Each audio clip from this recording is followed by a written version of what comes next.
Chapter 30, Dancing Chi Pillar. The Ma family was not the only family within Ruo City improving at a rapid speed. The Ding family had somehow gotten hold of an outstanding mechanism that no outsider to the family knew much about. It was obvious that these mechanisms were hidden beneath stone and wooden sheds close to the rivers outside Ruo City.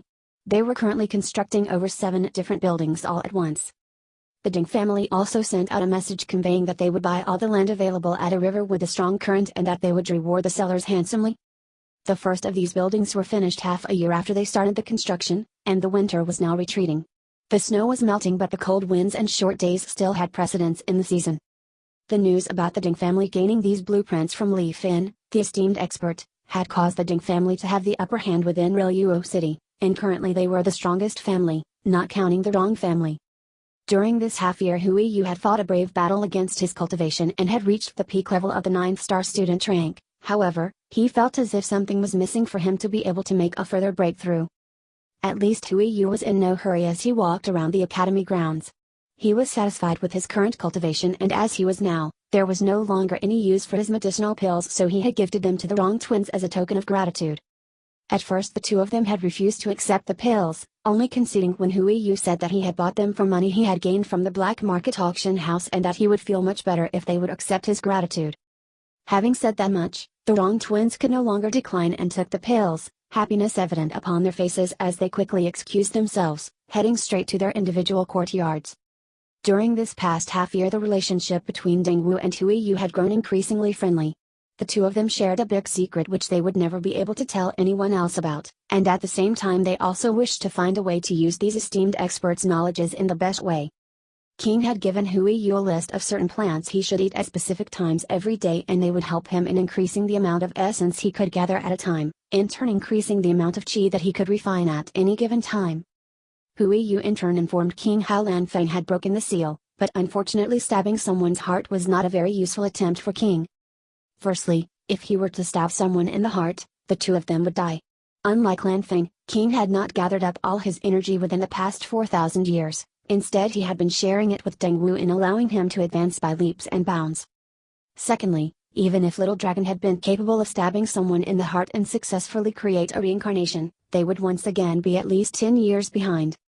Yu knew that Little Dragon currently was mainly used as a talisman which could disguise Dingwu's true cultivation and at the same time see through all disguises and provide good advice. However, King could not transfer any of his martial arts skills, and eventually Yu gifted one to Dingwu. The skill Yu gifted to Dingwu was as highly ranked as the ones he himself used. It was a skill known as Dancing Chi Pillar, and it's as a high Duke ranked martial art attack skill. This skill solidified Chi into a pillar of light which would move around based on the owner's will and intentions. Those who got struck by the pillar would suffer tremendous damage. Although Yu liked the name and the skill, he was aware that his transforming weapons was far superior in strength and he could not spend time on learning all these skills just yet. For those around Yu and Dingwu, it was interesting to see how the two of them interacted. No one felt as if it was their place to comment on it, and instead they enjoyed how Dingwu had calmed down and became an almost normal youngster. Yu was sitting inside the classroom, looking outside at the frozen ground, and wondered how long it would take before summer returned. He had long since decided to quit searching for more information about the Great Sin and the Dark Age as nothing seemed to be available to him, and instead he prioritized growing stronger. Everyone within the academy kept telling him that one day he would get to know about the Dark Age. One day when he was old enough. So for now, gathering strength was what mattered. In the other end of the classroom was Wang Julong, present like always. However, this day he was not meditating as he usually did, instead he was staring at teacher Li Yuan with great interest. "Students," he said with a tired voice and shocked expression as he noticed that both of his star students were actually paying attention to him this day. "As you most likely know already, the Ruo City's Royal Academy tournament is going to take place next month. I need to sign you up for this. Everyone is required to attend, and everyone will gain a prize." Yu and Wang Julong looked at each other. Both pairs of eyes were filled with a stubbornness and an urge to fight, which caused their teacher to sigh deeply. Yu rushed down and signed up on the papers teacher Li Yuan had brought, and Wang Julong followed right behind before doing the same. After signing up, the teacher ended the lesson and gave the youngsters a paper with the general information about the tournament. The tournament had 8 groups of 1,000 in each group. The groups were split up into which year they were from. The fights were then split into lower brackets and it was an instant knockout tournament. Eventually, After winning in one of the 8 groups, they would fight another group before they would qualify to the semifinals and from there to the final itself. The prizes were extravagant. Everyone were to get at least a medicinal pill. However, what really interested Huiyu was the prizes given to the top 8. First prize was a set of leather armor inscribed with lower-ranked spiritual inscriptions. These inscriptions were capable of deflecting the majority of attacks from foes of equal strength or below. The second prize was 20 chi congregating pills which would make any cultivator salivate just by thinking about it. The third prize was a set of leather gloves which had been inscribed with a specific attack inscription, allowing a single fireball to be shot out every half hour. The rest of the top 8 were to get 10 chi congregating pills each. Another prize, which did not matter much to Huiyu, was that the top 2 in each of the 8 groups were allowed to move into one of the courtyards located at the various mountaintops, and those courtyards were enough to make most of the commoner students gasp in surprise. This was the Ryuo City's Royal Academy tournament, thus it was held for an audience consisting of the entire Ryuo City. However, compared to the Royal Academy tournament which took place 3 months from now in the capital, this was nothing but a small gathering. Huiyu was excited as he left the classroom. It was finally time to try and put all his effort into practice. He rushed back, although he was not rushing back to his own courtyard, but instead rushing towards Deng Wu's. It was time to show Wang Julong who was the strongest of the 2 of them. Huiyu was currently standing within Deng Wu's courtyard. His clothes were sticking to his body as sweat was dripping down his back and his face. The last 3 hours had been used for sparring against Deng Wu and Huiyu finally allowed a smile to appear on his face. "You are a monster," Deng Wu said, shocked as he looked at all the damage which had been done to his home. "Young Master Wang is definitely in for a surprise, however, you forget that I am also participating in the tournament and so far you can't beat me." A smile adorned Deng Wu's face, however, it quickly disappeared when he noticed the smug grin which Huiyu was displaying. "That's true, but are you likely to allow your true cultivation base to be shown?" he asked mischievously. "I doubt you will actually manage to get through to top 8 unless you unleash at least some of it." Deng Wu remembered that it was indeed true that no one else knew about his strength and an average talent was not supposed to suddenly jump this much in his cultivation base. "Right," he sighed dejectedly. "You better win this thing for me then. I will look forward to see how you do." The smile upon Huiyu's face widened and he gave a thumbs up before he rushed out of the courtyard, running towards his own home.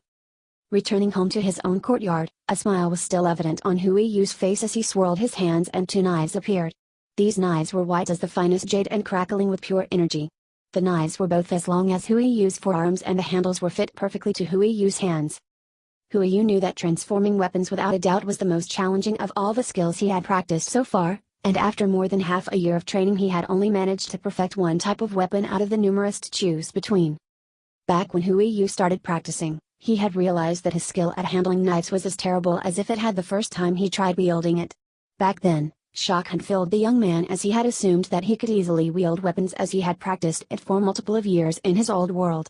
However, even if he had been using it back then, it was still almost 11 years since his reincarnation and within these last 11 years, Huiyu had only focused on cultivating and learning specific martial arts skills.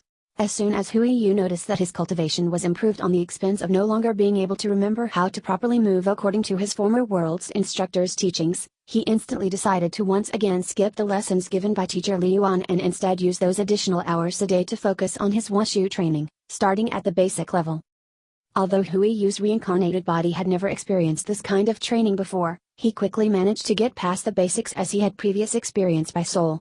Currently, although he was far from his previous abilities, he was still not one who could easily be defeated.